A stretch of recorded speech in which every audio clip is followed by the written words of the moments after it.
Hi, I'm David. I own and operate Country Whatnot Gardens here outside of Rochester, Indiana, which is about an hour south of the Michigan state line. I grow 25 different species and varieties of bamboo. This is Pseudosasa japonica, and today, as promised in an earlier video, I'm going to show how to do Penjing Chinese tray landscape with bamboo.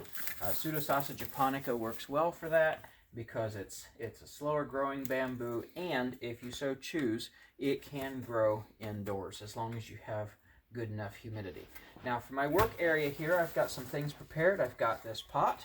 It's an earthenware, it's unglazed, it's an older pot. I've had it for probably about 20 years. There's no maker's mark on the bottom, which means it's probably a budget line factory made pot. Still sounds good. It'll work just as good as any. It does have very shallow feet.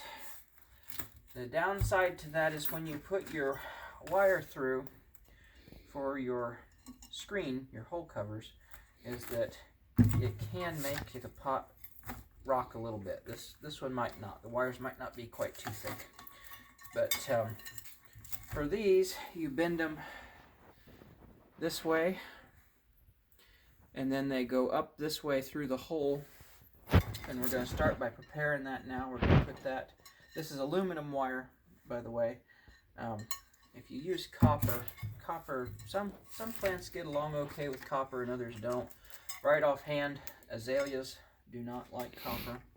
I don't know about bamboo. I've not tried it, so we're going with aluminum. If you do use copper for tying your fruit ball in, such as this wire back here, this is copper, but it's coated. It's got the rubber coating on it. It's electrical wiring. So the reason you cover your drainage holes is, of course, to keep your growing medium from falling out. Ideally, you want a pot with 2 drainage holes because the cheaper generic pots they call bonsai pots that aren't really bonsai pots a lot of times only come with 1 hole. That is not sufficient drainage. Real bonsai pots should have at least 2 drainage holes. The nicer ones will also have holes to run wire up through for tying your root ball fast. And this is the wire for that. So I'm going to go ahead and poke it right through that screen as well, through the drainage holes.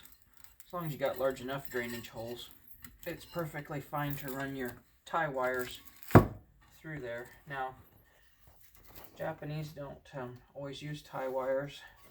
They will do another method for packing that medium in there really well. They'll use chopsticks. I don't have a chopstick with me. I should have split a piece of bamboo and made my own, but I didn't.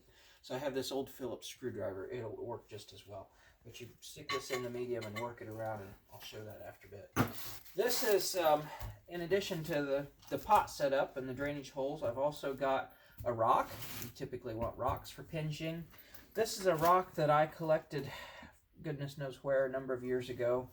And the Japanese will typically, for Penjing, the Chinese too, will saw their base of their rock flat so it sits in a container. But what I did was I took an old dip container or something, chip dip that is, and filled it with cement, put a grocery bag over the cement, and then set this rock down in there like that, and that keeps your rock standing up. Now this rock is going to add considerable weight to your arrangement, so take any rocks and weight into consideration if you're going to be moving this around a lot. So I've got a hole in the bottom of this cement that this rock sets in, not only for drainage, but so that I can run the wire right through it. And the rock should sit right down in there anyway. And then that leaves you your holes there. And I've got another rock here to put in there as well. You want to use all the same color rocks in your arrangement. It just creates a unity and keeps everything uniform and looking nice. Ideally, you'd want a 3rd rock, but I couldn't scrounge one up right quick for this video. And I've also got some moss here. I collected this from a sunny spot.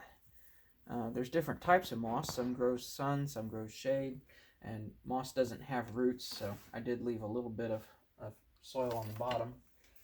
And right here is our subject material. And we're going to start. You can see Pseudosasa doesn't grow as quickly as Phyllostachys species, but it still does have rhizomes. The plant this came off of out in the garden is about 20 years old and is a clump maybe 4 foot in diameter. Now you never lift your bamboo plant by the culms. You'll lift the culms and you'll tear them right up the root. And this is going to be fun because this is going to be a chance to see a bamboo root system. I don't think I've shown that here on my channel yet. And, I've not watered this so that the field soil will come right off the roots. You want that field soil right off of there.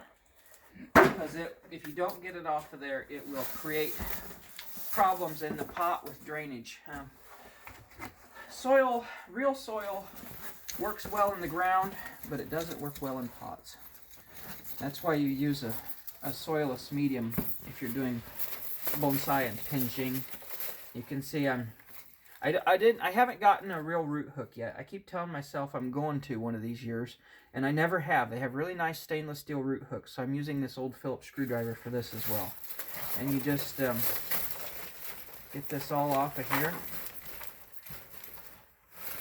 And it can take a little bit of work, but if it's dry, it comes off of there better.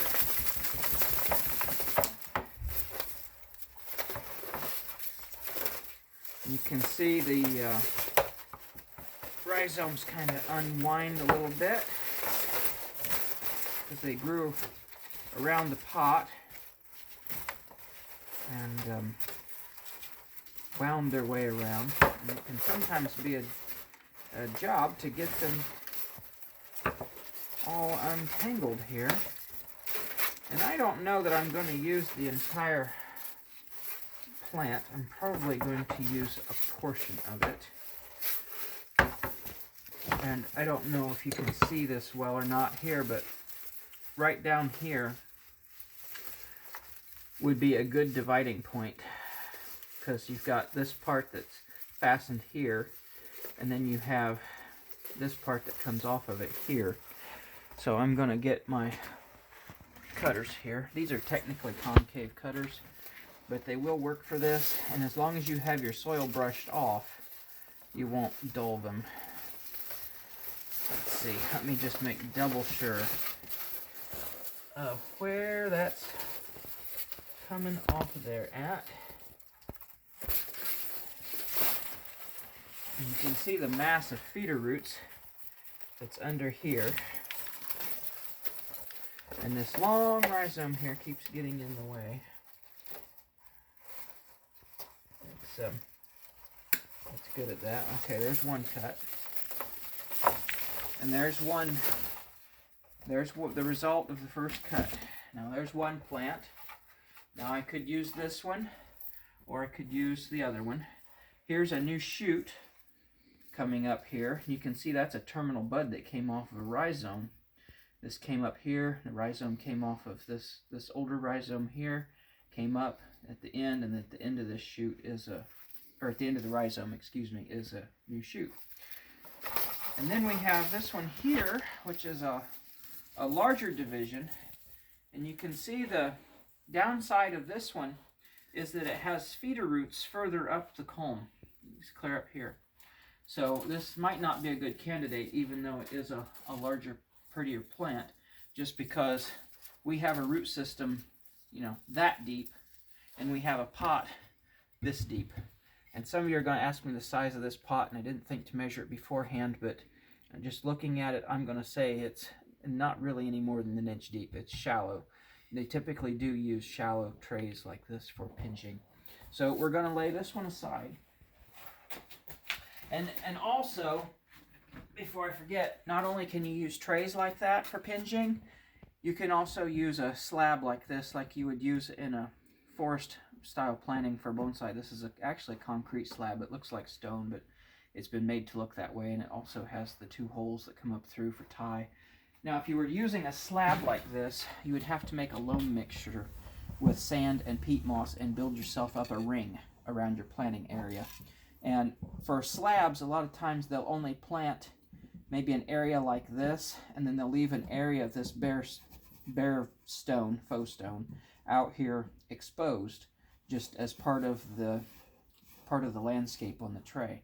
But you would build a ring of that loam around your planting area and cover that in with moss all around it to help hold that in when you water. You'd have to be very careful when you water something like that until the moss has grown down and the roots from the bamboo have grown all in to hold that mass together with, or it would wash off the slab. But yeah, you can plant on a slab too.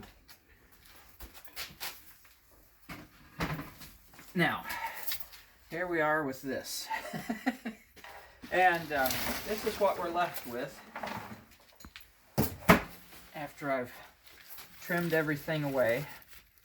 And we've got all this extra rhizome that's not going to fit in the pot.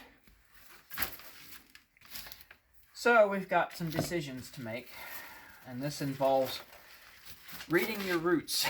You kind of have to read the roots here a little bit to decide where to cut. What we're looking for are, number one, concentration of feeder roots, and number two, any potential future buds for more shoots. We don't want to remove really any feeder roots, and we don't want to remove, if we can help it, any buds for future shoots.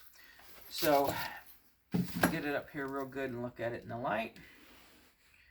And I don't see any buds yet for future shoots.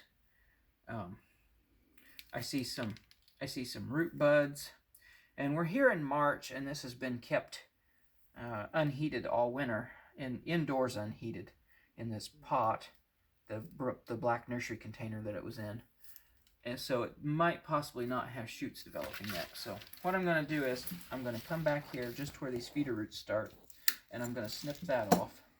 I'll keep this, and it might not be viable, but I'll chance it. I'll plant it. I've got nothing to lose, and we'll see. So I'll throw it down here with the other segment that'll be going back in the nursery container later. Then we've got the same thing going on with these other roots. As long as you keep your feeder root mass on the plant that you're using for your Penjing, bamboo should be fine. I'm going to take this one back to here, and now we don't have that leggy root system, so much of it left. We're left with this. We've got one culm here, which is nice. It's got some branching, and we've got this shoot here that's working on coming up. So I'm going to come down here, and I'm going to get my pine bark mixture and my turfus. And this is the pine bark that I mixed last week, or ground, that I ground last week from the bark nuggets that I got from Lowe's, Menards, wherever it was. And it ground it up into this, and I sifted all the dust out of it, and this is what we're left with. This is turfus. It's high-fired baked clay. This will be added in to our soilless medium for drainage. This will also help retain moisture a little bit. It is porous. It will absorb some water a little bit. Now, bamboo likes a little bit more of an organic compound soil versus your inorganics. Some of your conifers will want a mix that's higher in grit and turfus. I'm not going to add grit to the bamboo. I'm just going to use this turfus. But I'm going to aim for a mix that is roughly 2/3 of this ground and sifted pine bark and 1/3 of the turfus. So I'm going to get a scoop here. Anything clean, relatively clean, will work as long as it's not had anything toxic to plants in it, right? And I'm just going to dump this out, make a mess.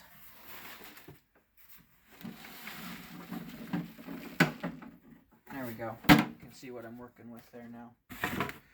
Now, Let's see, just going to fill this up with one.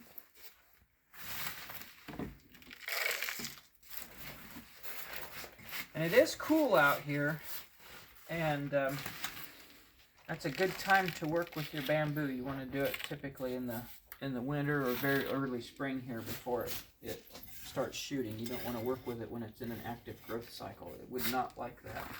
It wouldn't appreciate that one bit. Now, I've got 2 containers full of ground and sifted bark in my mixing bucket. So that leaves me needing 1 container of turfus.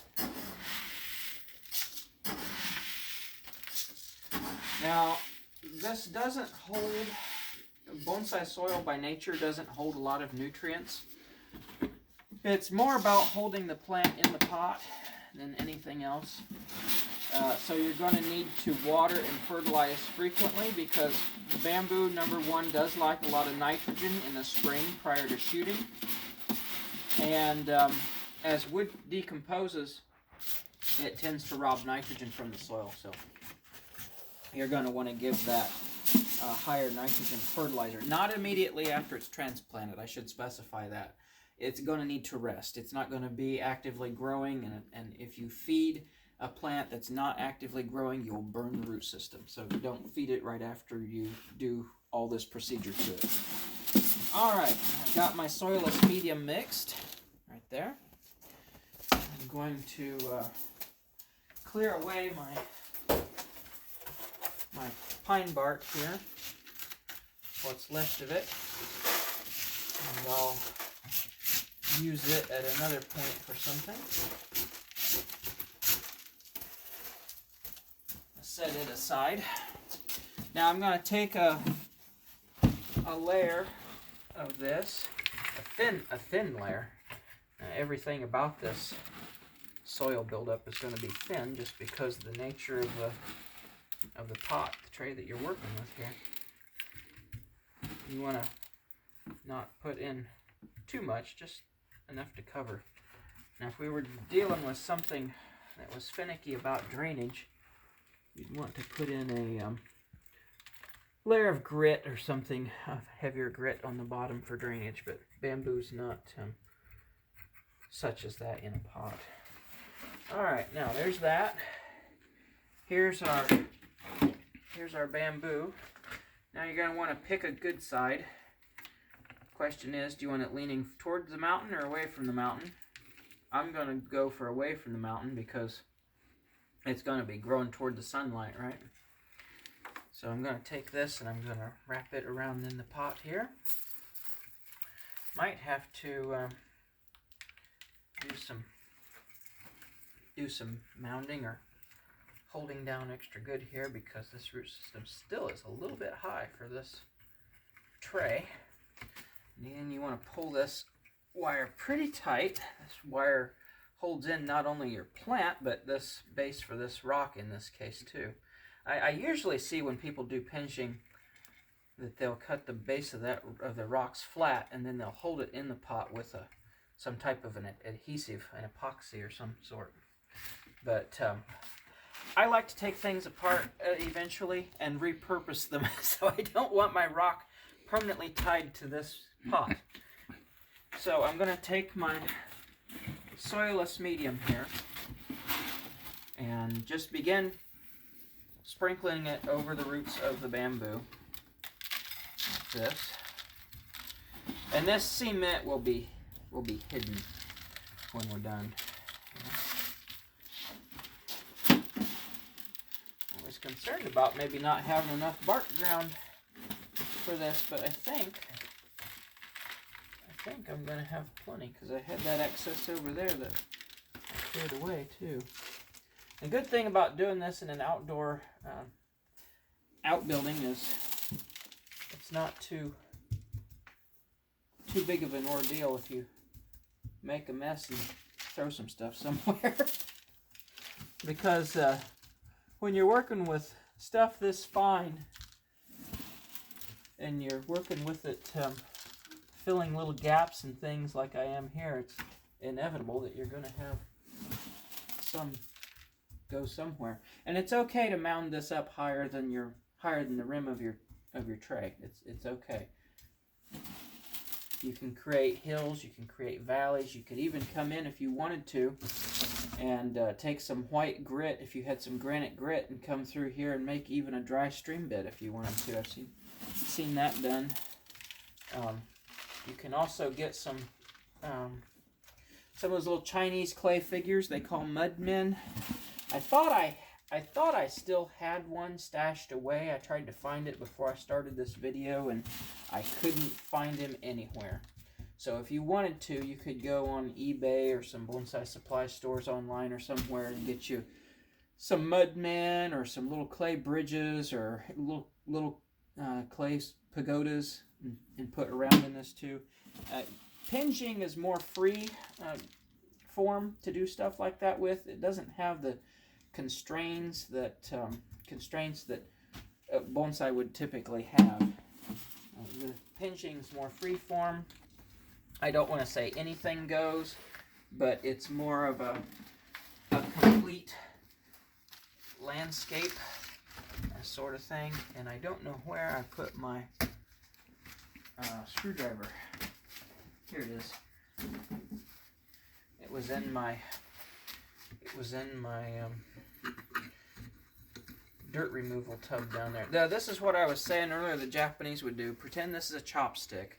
And if you have a bamboo splitter and some bamboo, you can actually make your own chopstick for this. Now, bamboo skewers from the store would also work. Anything fine that you can poke down in these roots and work this growing medium down in there with. Now, instead of tying plants into a pot, the Japanese will spend hours doing this.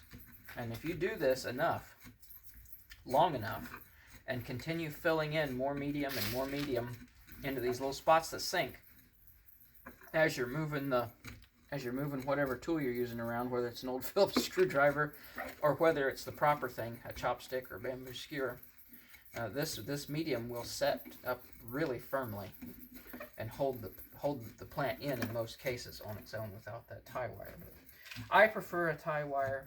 It's good if you're away from home, work, grocery shopping, whatever, and a wind should come up and you don't want to risk your plant growing out of the pot.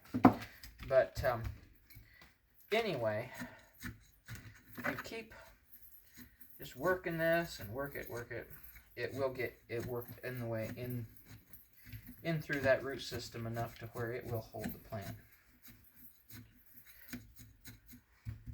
I'm going to call that good enough. And you can see here we've got a rhizome that's sticking up here on the back side, and we've got some feeder roots right here. Now typically you don't want moss immediately around your trunk or stem, not trunk in bamboo case, but a culm, because it will prevent air circulation to your more surface oriented roots. And also you won't be able to tell when the plant needs watered. But in this case, I'm going to use moss, at the very least temporarily, until these roots get accustomed to their new position of being partially exposed to / nearly exposed. But typically you wouldn't want to use moss right immediately around the trunk, stem, or culm of your Penjing subject, even though they do for decorative purposes and in photos, but you have a hard time getting air circulation into your growing medium with the moss on there, and you have a more difficult time telling when the plant needs watered too. Now, doing a partial coverage is better than doing a full coverage of moss over your surface area here. Some up next to the rock to help blend that in will be good. It kind of helps visually tie that into the landscape. Here we have this smaller stone, which we can set into the foreground if there wasn't a root in the way right there. Sometimes you have to work around things. So move things an inch or so from where you want to put them just because that's where a root's at. And then put your moss right there. All right, we're nearly done. We're down to the last section of things to do here on this. And next up, watering. Some people are top-down waters, some people are bottom-up waters. I am the latter. I believe it's more thorough. It removes air bubbles, air pockets, so forth from your growing medium. Going from the top down, in this case, would wash it out more. It would just take that fine medium and wash it out all over the place. And I didn't test this tray beforehand, so hopefully there's not any leaks in it. We'll find out. I got a couple gallons of water here. This is soft water. It's been through a water softener. There's no chlorine in it. You don't want chlorine. You don't want to use chlorine in this. Now, if you're growing this indoors, your moss, I hate to tell you, probably isn't going to make it. If you put it in a cool place over winter, a cool indoor place, like an unheated garage or something, your moss would stand a better chance of making it. But another thing you can do to help keep your pot nice, my old bonsai teacher, I miss very much. She was a very sweet lady. Taught me a trick to use on old pots like this that have some calcium buildup, is that you can take some mineral oil or unscented baby oil and rub on the outside of the pot, and that will make that calcium less apparent. She used to do that before she would take a tree that was in an old pot like that and put it on exhibit at a bonsai show, and it worked really well. I didn't do that here. You don't want that oil getting in your root system, of course, because you get oil in your root system, and then it could suffocate it. But if you're wanting to do a display, and looks like I do have a leak down there. All right. Kind of figured that. It's an older tray. The plastic tray, that is.